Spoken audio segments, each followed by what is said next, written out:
Hello children, welcome back to e-learning. This side Shivin sir, and we are going to study today verbs and tenses. In this chapter, I am going to explain you verbs and their uses, transitive verbs, intransitive verbs, verbs of incomplete predication, and tenses with their rules.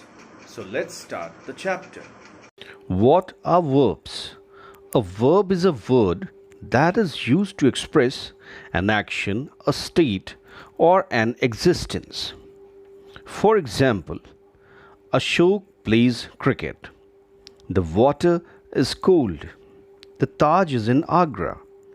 In the first sentence, plays, it shows an action.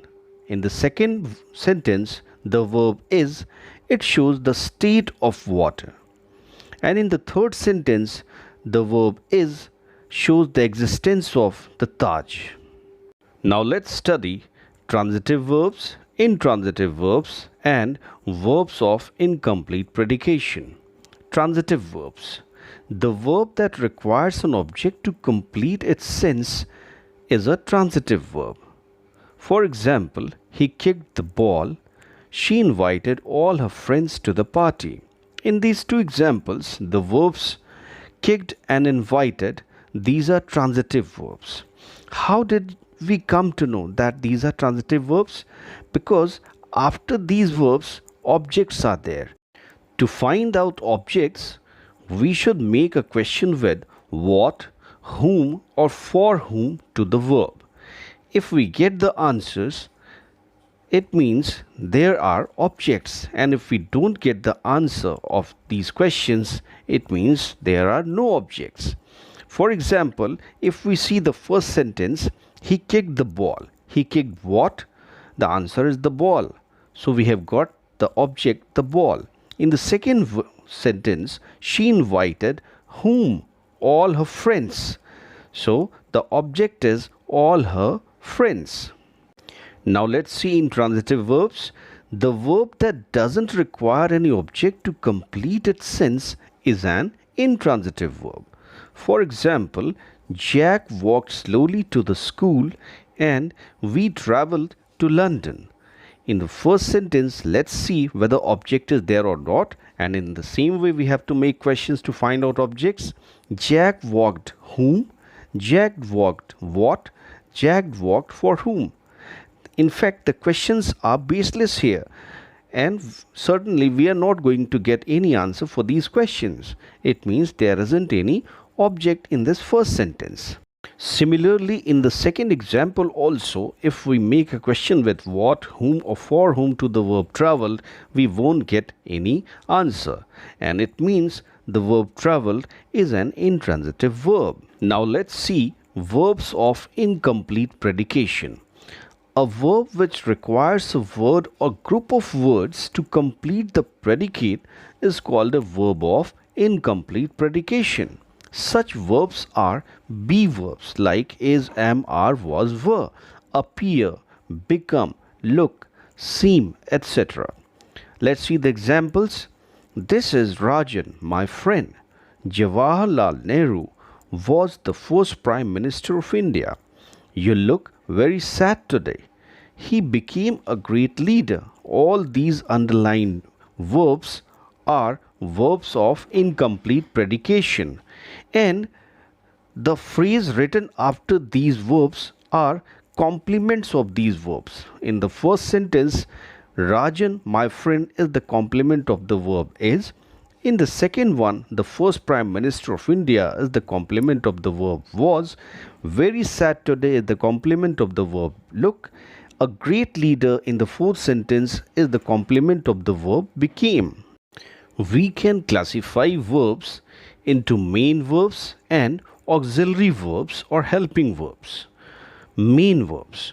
The main verbs are also called principal verbs. Main verbs can be used alone or they can be used with helping verbs. For example, he works very hard to earn money. Works is the main verb. They are playing volleyball. Playing is the main verb in this second example, and are is the helping verb. What are helping verbs? as it is very clear by the name itself, helping verbs. They are helping in nature. Their work is to help the main verbs, to assist the main verbs. Auxiliary verbs or helping verbs are used with main verbs to show tense, etc., or to form questions. For examples, he is washing clothes. They have completed their work. Do you like swimming? Can you repair this fan? In these four examples, is, have, do, and can, these all are helping verbs, and washing, completed, like, and repair are the main verbs. Auxiliary verbs can be primary auxiliary verbs and modal auxiliary verbs. Primary auxiliary verbs like is, am, are, was, were, has, have, had, do, does, did. These all are auxiliary verbs. Primary auxiliary verbs and modal auxiliary verbs, will, would, shall, should, can, could, may, might, etc. These are modal auxiliary verbs. Now children, let's study tenses. What are tenses? Tenses are verb forms that are used to indicate the time of an action. How do we decide the tense of a sentence? How do we come to know in which tense a particular sentence is? By seeing the helping and main verb, we can decide the tense. Types of tenses. Tenses can be divided into three parts, three types: present tense, past tense, and future tense. What is present tense?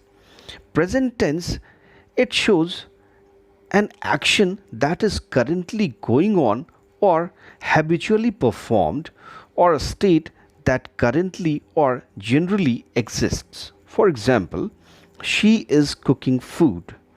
He drinks milk every day. His father is a doctor. The verbs is cooking, drinks, is show that these sentences are in present tense. Now let's see past tense. Past tense expresses an action that has happened or a state that previously existed. For example, they were playing cricket. He went to Kanpur last week. Some students were absent yesterday. The verbs were playing, went, and were, all these verbs show that the sentences are in past tense. Future tense expresses an action that has not yet happened, or a state that does not yet exist but is expected to happen in future. For example, Rajesh will come from Delhi next month. We shall be leaving for Mumbai tomorrow. Will you attend the party? The verbs will come, shall be leaving, and will attend show that these sentences are in future tense. Children, we can classify each tense into indefinite or simple, continuous, perfect, and perfect continuous tense. Now, before we study the rules of tenses, let's have a look on the structure of sentences. Children, you must learn these structures. If the sentences are positive, then the structure is first of all subject, then helping verb, then comes the turn of main verb, an object or other words. If the sentence is negative, subject plus helping verb plus not plus main verb plus object or other words. It means if the sentence is negative, we have to place not between helping and main verb.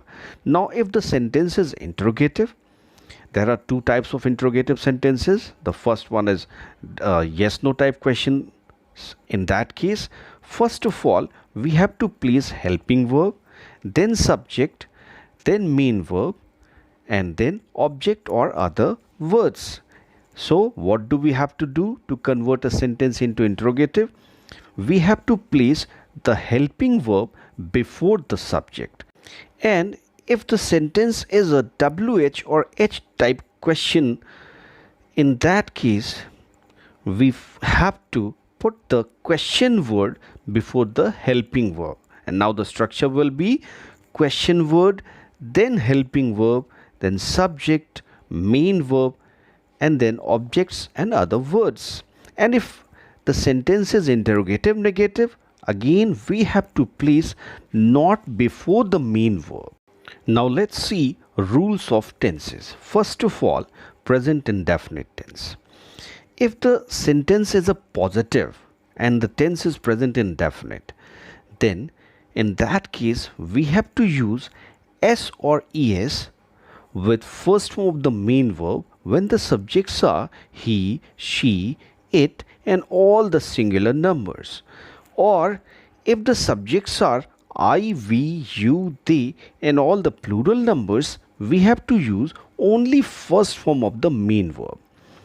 And if the sentence is negative or interrogative, we have to use helping verbs do or does. When do we use do and when do we use does? We use does when the subjects are he, she, it and all the singular numbers, and do when the subjects are I, we, you, they and all the plural numbers. Children, take care with do or does. Never use any s or es form. Only base form of the verb should be used. Let's see the examples. He kills a bird. Subject is he, so and the sentence is positive, so we have used here s with the first form of the main verb kill, and it has become kills. In the second sentence, the sentence is negative one and the subject is of plural number. We have to use do not. They do not play cricket. In the third one is an interrogative sentence and we have to use the helping verb do or does because the subject is he, so we have used here does plus first form of the main verb. Does he kill a bird? In the next sentence, there is a question word. So first of all, we have to place the question word, this where, and then helping verb. Because the subject is they, we have used here do. Do plus first form. Where do they play cricket? Now children, let's see the rules of past indefinite tense. If the sentence is positive, we have to use second form of the main verb. Regardless the subject, whatever be the subject, we have to use second form of the main verb. And in negative and interrogative sentences, we have to use did as helping verb and first form of the main verb. Again children, pay attention that word did, take care, never ever use any other form, only first form should be used. Never say did he played cricket. No, did he play cricket? Take care children, and let's see the examples. He killed a bird. It's a positive sentence. We have used the second form of the verb kill and it is killed. They did not play cricket. It is a negative sentence. We have used here did as helping verb. Did plus first form play. Why did he kill a bird? It is an interrogative sentence. Again we have used here the helping verb did plus first form of the main verb. Children, there are only two tenses and sentences in which we do not use any helping verb. They are the positive sentences of present indefinite tense and past indefinite tense. In all the other tenses and sentences, we have to use some helping verbs, whether the sentence is positive, negative or interrogative. Children, you can now easily learn the tense and their helping verbs. Let's see future indefinite tense. In this tense, we have to use helping verbs shall or will and first form of the main verb. When do we use shall? We use shall with the subjects I and we, and with rest of the subjects we have to use will as helping verb. Let's see the examples. They will play cricket. They will not play cricket. Will you go to see a movie today? Now, if you have learned the structure of sentences and if you learn rules of tenses, then you can easily frame sentences in any tense. In present continuous tense, we use the helping verbs is, am or are, and we have to use ing with the first form of the main verb, that is present participle. Is, we use is as helping verb when the subjects are he, she, it and all the singular numbers. We use am when the subject is I. We use are when the subjects are we, you, they and all the plural numbers. For example, Raman is driving a car. She is not playing the role properly. Are you going to Lucknow with your friends? In past continuous tense, we use was, were as helping verbs and ing form of the verb. We use was as helping verb when the subjects are I, he, she, it and all the singular numbers, and we use were when the subjects are we, you, they and all the plural numbers. Examples are they were attending the online classes regularly. It's a positive sentence, and if the same sentence is to be converted into a negative, we just have to place not between the helping and main verb. They were not attending the online classes regularly. What was Raman bringing in his bag? It's an interrogative sentence. In future continuous tense, we use the helping verbs shall be or will be plus ing form of the verb. We use shall be when the subjects are I and we. With rest of the subjects we have to use will be. The examples are he will be studying at this time. If the sentence is negative, we have to place not between will and be. Rajesh will not be doing his work. And if the sentence is interrogative, we have to place only will before the subject, not will be. For example, what will you be doing at this time tomorrow? Now let's see present perfect tense. In present perfect tense, we use helping verbs has and have. And third form of the main verb. We use has when the subjects are he, she, it and all the singular numbers. We use have when the subjects are I, we, you, they and all the plural numbers. Examples are she has completed her work. They have not invited Raman to the party. Have you prepared your lesson? In past perfect tense, we use had as a helping verb and third form of the main verb. She had completed her work. They had not invited Raman to the party. Had you prepared your lesson? And now let's see future perfect tense. In future perfect tense, we use the helping verbs will have or shall have and third form of the main verb. When do we use shall have? We use shall have when the subjects are I and we, and with rest of the subjects we have to use will have. For examples, she will have completed her work. It's a positive sentence. In the negative sentence, children, take care, we have to place not after will. They will not have invited all their friends. And in interrogative sentence, we have to place only will before the subject. Will you have collected the money? In present perfect continuous tense, we use the helping verbs has been or have been plus ing form of the main verb. When do we use has been? We use has been when the subjects are he, she, it and all the singular numbers, and we use have been when the subjects are I, we, you, they and all the plural numbers.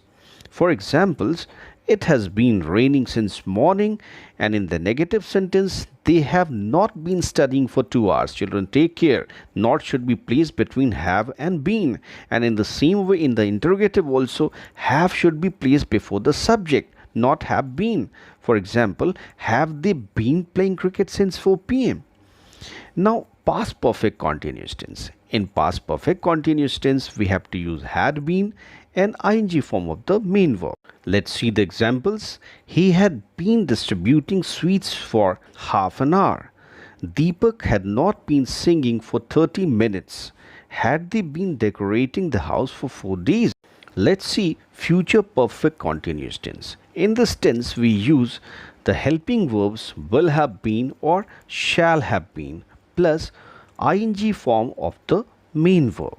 We use shall have been when the subjects are I and we, and with rest of the subjects we use will have been. Let's see the examples. He will have been completing his work since morning. He will not have been completing his work since morning. It is a negative sentence. Shall we have been helping him for 2 hours? It is an interrogative sentence. Children, in perfect continuous tense, whether it is present perfect continuous or past perfect continuous or future perfect continuous tense, we use since or for to show the time. When do we use since and when do we use for? We use since with point of time and we use for with period of time. Let me explain it. Since, as I have told you, since is used with point of time, like since yesterday, since morning, since childhood, since 4 o'clock, since 5 o'clock, since 1947, since Monday, and for with period of time, for 20 days, for 10 days, for 5 hours, for 6 years. Understood, children? Well, children, this is all about the chapter verbs and tenses. I suggest you to see the video again and again and learn the rules. And whenever you are in confusion, again see the video.